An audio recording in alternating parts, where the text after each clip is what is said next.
Maingat na nag-alis ng alikabok si Teresa. Pilit inaabot kahit ang mga sulok na pinakamahirap linisin. Para sa kanya, may kakaibang saya kapag ang bahay ay makintab. Halos kumikislap sa linis. Halos araw-araw niyang nililinis ang kanilang bahay. Parang ritual niya na ito. Parang dasal na paulit-ulit ngunit kailanman ay hindi niya pinagsasawaan.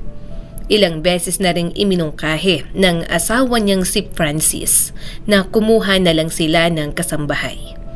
Teresa, bakit ayaw mong kumuha ng maglilinis?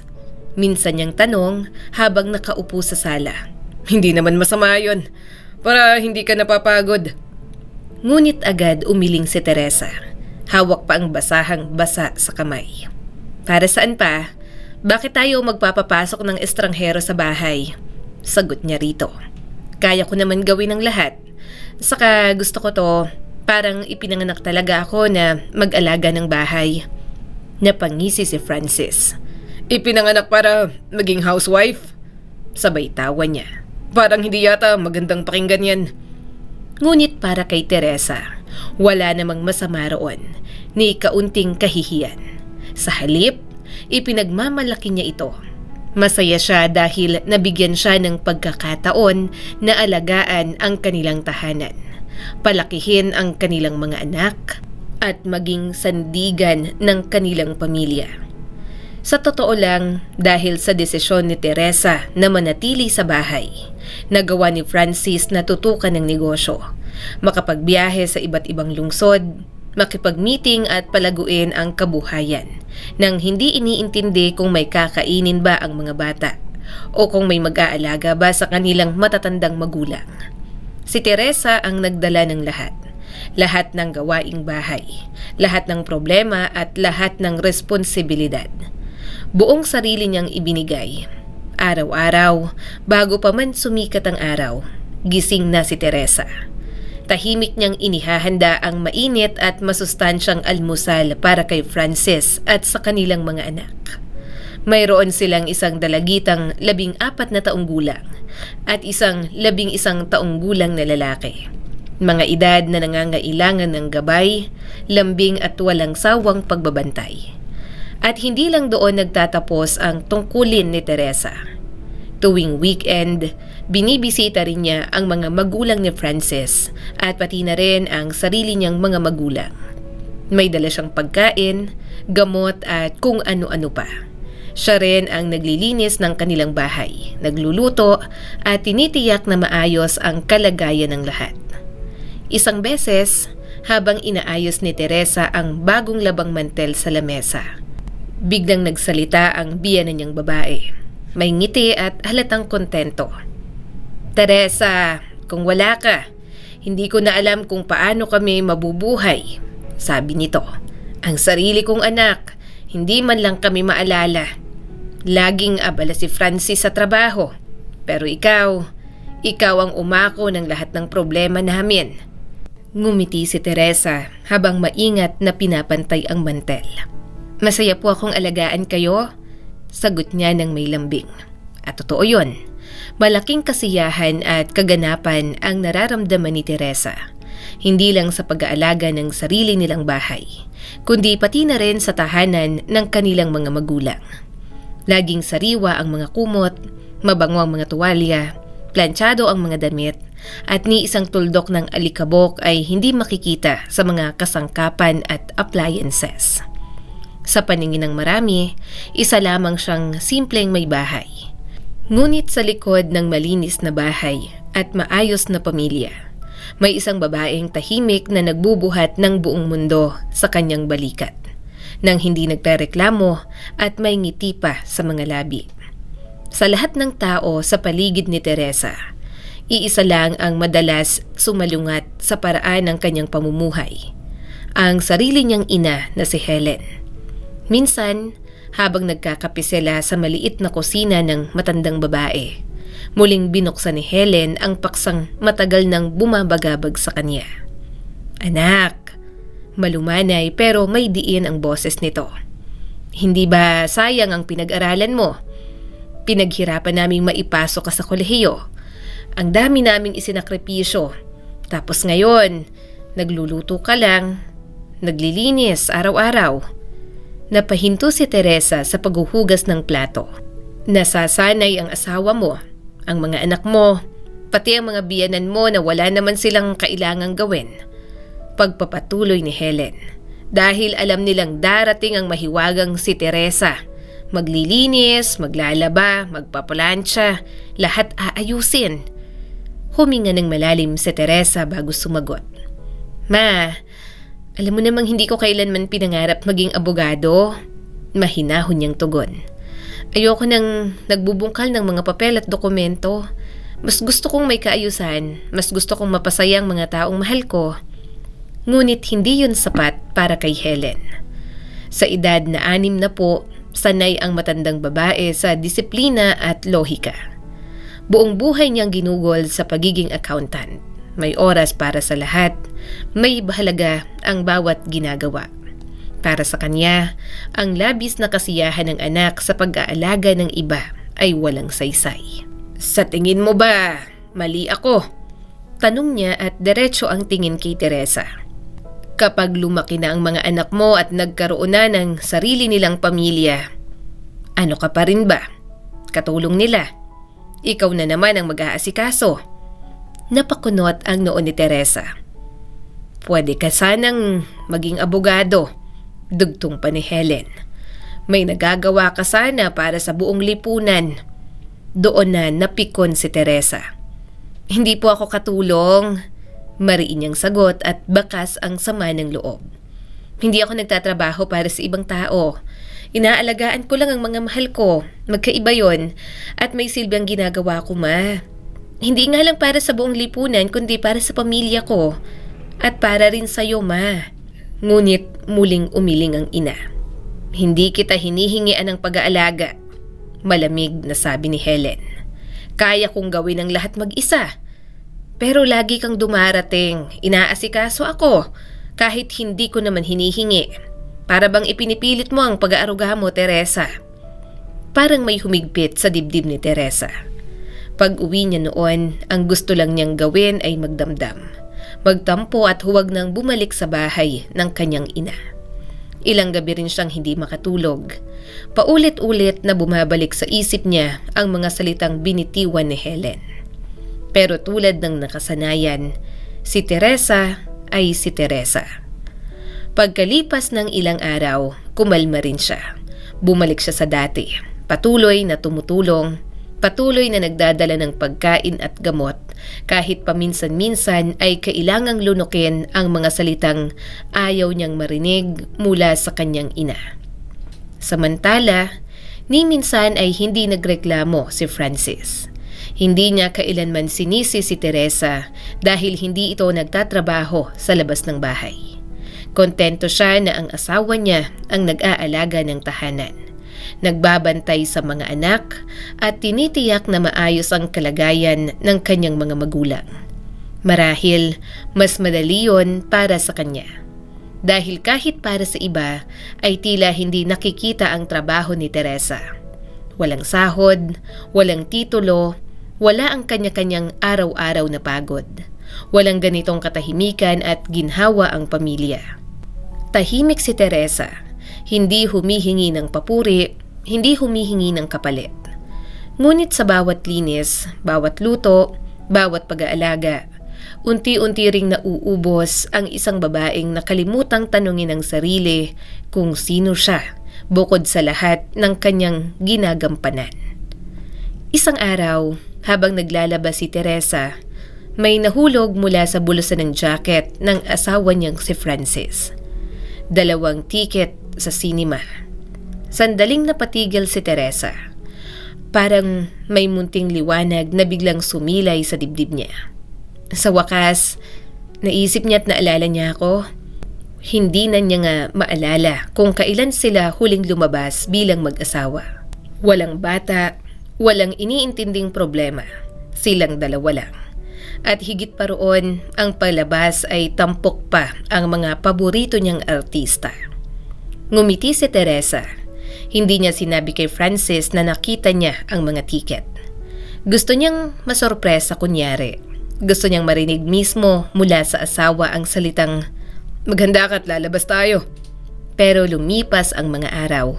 Walang imbitasyon, walang sorpresa. Unti-unting kumupas ang ngiti ni Teresa. Baka para sa kaibigan niya, pilit niyang iniisip. O kaya may kasamahan sa trabaho na humiling, pinili niyang maniwala. Ngunit dumating ang araw ng palabas. Teresa, gabi na akong makakauwi. Sabi ni Francis habang nag-aayos ng necktie. May kailangan tapusin sa opisina. Tumango si Teresa. Ganun ba? Sagot niya, pilit pinapanatiling kalmado ang boses. Nagkunwari siyang naniwala, kahit may kung anong kumurot sa dibdib niya. Pagkatapos noon, sunod-sunod na ang mga natagpuan niya sa bulsa ng asawa. Isang resibo mula sa flower shop. Isang gift certificate sa beauty salon.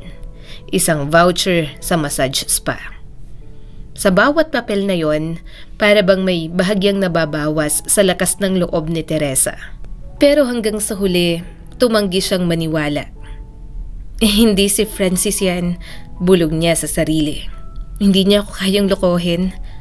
Pero may mga katotohanang hindi kayang takasan magpakailanman. Isang gabi, umuwi si Francis ng mas late kaysa karaniwan. Tahimik ang bahay. Tapos ng hapunan, tulog ng mga bata. Teresa, Bigla niyang sabi, mabigat ang boses. kailangan nating mag-usap. Parang may malamig na tubig na ibinuhos sa ulo ni Teresa. Napahigpit ang kapit niya sa sandalan ng silya. Ramdam niya kung paano bumilis ang tibok ng puso niya. Halos sumabog sa dibdib. Ang totoo, Pagpapatuloy ni Francis. Hindi makatingin ng diretso. gusto ko ng annulment. Parang huminto ang mundo. Ayaw ni Teresa ng pagbabago. Ayaw niyang masira ang mundong buong buhay niyang inalagaan. Pero naroon na ang pagbabago. Nakasunod sa kanya, humihinga sa kanyang batok. Paulit-ulit na ibinubulong na wala nang babalik sa dati. Annulment? Halos pabulong niyang tanong. Pero bakit? Niluwagan ni Francis ang necktie. Uminom ng tubig na parang nauuhaw. Saka tumingin sa kanya. Hindi mo pa ba nararamdaman? Naalala mo pa ba kung kailan tayo huling naging malapit? Tanong niya. Naalala ni Teresa ang gabing yon, malinaw na malinaw. Halos 3 buwan na ang nakalipas. Matagal na nga. Pero lagi namang pagod si Francis. Lagi niyang iniintindi yon. May iba ka na? Nanginginig ang boses ni Teresa. Mas maganda ba siya sa akin? Napangiwi si Francis at parang may natikman na mapait. Hindi siya mas maganda sa'yo. Iba lang siya. Pag-amin niya nang walang pag-aatubili. Iba? Pilit nang ngumiti si Teresa kahit nangingilid na ang luha sa mga mata. Mas bata? Mas sexy? Mas maharot? Umiling si Francis. Hindi siya mas bata. Ordinaryo lang ang katawan niya pero may napag-usapan kami. May mga sandaling tahimik lang kami pero okay lang. Hindi ako nababagot. Naniga si Teresa. Masarap ang pakiramdam ko sa kanya. Dugtong pa ni Francis. Hindi na kita kayang makasama. Parang naging magkaibang tao na tayo. Saglit siyang huminto, saka binitiwan ang mga salitang tuluyang dumurog sa puso ni Teresa. Lahat na lang ginagawa mo. Naglinis, nagluluto. Para ka na lang sa akin na isang kusinera. Wala tayong napag-usapan kundi kung anong ulam bukas. Parang may biglang nabasag sa loob ni Teresa. Ang babaeng buong buhay na nag-alay ng sarili sa asawa, sa mga anak, sa pamilya. Ngayon ay tinawag na walang saysay. At sa katahimikan ng gabing yon, unang beses na pagtanto ni Teresa na maaaring mawala ang lahat ng binuo niya. Kahit hindi siya nagkulang ni minsan. Sa puntong yon, malinaw na kay Teresa ang lahat. Ang babaeng pinalit sa kanya ni Francis ay masigla, palabiro, palakaibigan. Sanay makihalubilo. Isang babaeng marunong makipagkwentuhan, tumawa at makisabay sa mundo ni Francis. Si Teresa naman, tahimik, umiikot ang buhay sa bahay, sa pamilya. Magkasalungat sila at ramdam na ramdam yon ni Teresa. Anong sasabihin natin sa mga bata? Malamig niyang tanong isang gabi. O ako na lang bang aalis? Wag. Agad na sagot ni Francis. Pinilit niyang ngitian si Teresa, pero bakas ang pagkailang. Isang ngiting walang buhay. Dito ka na lang sa bahay kasama ang mga bata. Sabi niya. Tutulungan ko naman kayo. Saglit siyang huminto, saka idinugtong ang mga salita na muling tumama kay Teresa na parang suntok. Pero Teresa, kailangan mo nang magtrabaho. Hindi na kita susuportahan. Matagal ka nang nasa bahay na walang ginagawa. Walang ginagawa? Ulit ni Teresa, mahina at halos walang emosyon. Sa sandaling yon, doon niya tuluyang naintindihan. Para kay Francis, isa na lang siyang taong nabuhay sa kanyang pera at walang ambag. Lumipas ang isang linggo, mabilis na naunawaan ng mga bata ang nangyari. Sapat na ang edad nila para hindi maniwala sa istoryang pansamantalang umalis ang ama para makapagtrabaho ng maayos. Naririnig ni Teresa ang mga bulungan sa loob ng bahay. Naririnig niyang pinag-uusapan ng mga anak ang katotohanan na may ibang babae ang kanilang ama. Samantala, tahimik siyang nakikipaglaban sa sarili. Pinipigilan ng sarili na tuluyang lamunin ng lungkot at kawalan ng pag-asa. At doon, dumating ang hindi inaasahang tulong mula sa kanyang ina. "O anak, bakit ka ba nakaupo dyan at nagdurusa?" Diretsahang tanong ni Helen isang hapon. "May ipon ka naman. Bakit hindi ka magsimula ng sarili mong negosyo?" "Anong negosyo, ma?" Pagod na sagot ni Teresa. "Wala akong business plan. Wala rin akong magandang ideya." Di bibigyan kita." Mabilis na tugon ng kanyang ina. "Buong buhay mong sinasabing misyon mo ang pagiging may bahay, hindi ba? Di gamitin mo yan. Magtayo ka ng housekeeping service." Napatingin si Teresa sa kanya. "Alam mo ba kung ilang babae sa lungsod ang ayaw maglinis pero gustong-gusto ng malinis at maayos na bahay?" Dugtong ni Helen. "Hindi ka mauubusan ng kliyente." Umiling si Teresa. "Hindi pa ako handa, ma, at hindi ako sigurado kung kakayanin ko." Habang nagdadalawang isip ka, mariing sagot ni Helen. "Inuunahan ka na ng iba. Sila ang kumikita at ikaw ang natitira." Lumapit siya kay Teresa at hinawakan ng kamay nito. "Ganito na lang," sabi niya. "Ikaw ang magbukas ng negosyo, maghanap ng tao at mag-ayos ng sistema. Ako ang bahala sa accounting at sa buwis. Hindi ako nagtrabaho ng ilang dekada bilang accountant para walang mangyari at walang mapuntahan." Maganda ang ideya at taos-pusong nagpapasalamat si Teresa sa kanyang ina. Pero ang problema, takot siya. Takot sa pagbabago, takot sa bagong mundo na hindi niya alam kung paano haharapin. Ang pag-alis ng kanyang asawa ay halos trahedya na para sa kanya. At ngayon, may panibagong hamon na naman. Isang hakbang palayo sa buhay na nakasanayan niya. Sa gitna ng lahat ng yon, unti-unting nabubuo ang tanong sa isip ni Teresa. Kung kaya kong alagaan ang lahat ng tao sa buhay ko, kaya ko rin bang alagaan ang sarili ko? Linggo-linggo ang lumipas at lalo pang umuukit sa isip ni Teresa ang ideya na sinabi ng kanyang ina. Bakit nga ba hindi? May ipon siya, may kagustuhan siyang makatulong sa kapwa. At higit sa lahat, marami siyang oras. Oras na dati inuubos niya sa pag-aalala sa isang buhay na iniwanan ng asawa at puno ng sakit. Isang umaga, habang nakaupo siya sa sala at nakatingin sa kawalan, napagod na si Teresa sa sarili niyang kahinaan. Napagod siyang maawa sa sarili. Napagod siyang matakot at doon siya nagpasya. Nag-take siya ng risk. Nagrenta siya ng maliit na opisina sa may labas ng syudad. Hindi ang grande, simpleng lugar lang pero sapat para magsimula. Bumili siya ng mga panlinis, ng mop, basahan, timba at iba pang gamit. At higit sa lahat, kumuha siya ng ilang kababaihan, mga tulad niyang nangangailangan ng trabaho at pag-asa. Hindi niya inakala ang mangyayari.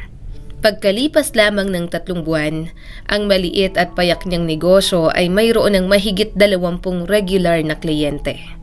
Araw-araw may tumatawag, araw-araw may bagong rekomendasyon. Napilitan siyang magdagdag ng tauhan, palawakin ang serbisyo at ayusin ang sistema. At pagkalipas ng ilang buwan na puno ng pagod at pagpupuyat, nagsimulang pumasok ang kita. Sa wakas, may ipinagmamalaki na siya. Mula sa babaeng itinuring na wala lang sa bahay. Si Teresa ay naging negosyante na may sariling pangalan, sariling desisyon at sariling pera. At doon niya napagtanto, mas masarap palang maging malaya. Mas magaan palang hindi umaasa sa kung anong ibibigay o ipagkakait ng sarili mong asawa. Pati ang mga anak at magulang niya napansin ang pagbabago. Mas may respeto, mas may paghanga. Isang araw, tumawag si Francis. Binati niya si Teresa sa unang 6 na buwan ng kanyang negosyo. Sa totoo lang, sabi ni Francis sa telepono, hindi ko inaasahang magiging ganito ka katapang. Napatawa si Teresa, isang tawang magaan at walang pait. Ako rin, sagot niya. Hindi ko rin akalaing kaya ko. Hindi mo lang alam kung gaano kahirap ang unang hakbang. Pero ngayon, 6 na buwan ang lumipas. Masasabi kong salamat. Sandaling natahimik si Francis. Salamat? Tanong niya. Oo, sagot ni Teresa. Salamat sa pagtulak sa akin na gawin ang mga unang seryosong hakbang sa buhay ko. Matagal na siyang naka-move on. Matagal na niyang pinatawad ang sarili at ang nakaraan. Lubos ang pasasalamat ni Teresa sa kanyang ina. At kahit sa kanyang dating asawa. Dahil kung hindi dahil sa sakit, hindi niya matutuklasan ang lakas na matagal nang nasa loob niya. Hindi nagtagal, may isang lalaking humanga kay Teresa. Sa kanyang sipag, talino at tapang. At makalipas lamang ang 2 taon, muli siyang nagpakasal. Hindi na siya natatakot. Hindi na siya nagdadalawang isip dahil natutunan niya ang pinakamahalagang aral sa kanyang buhay. Minsan, sapat na ang isang unang hakbang para tuluyang magbago ang kapalaran.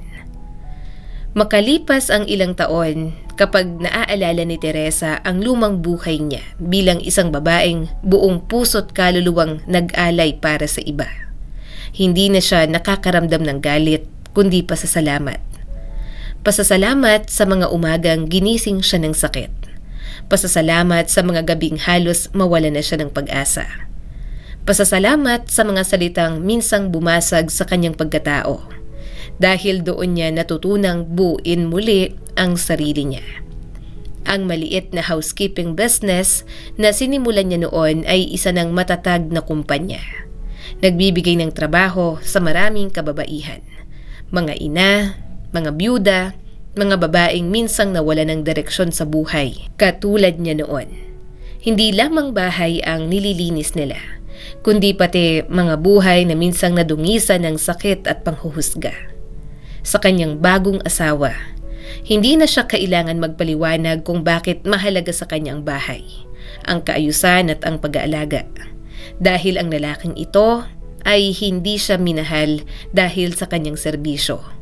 Minahal siya ni Henry dahil sa kung sino siya bilang tao. Madalas pa ring bumisita si Teresa sa kanyang ina. Ngayon, mas madalas na silang magtawanan.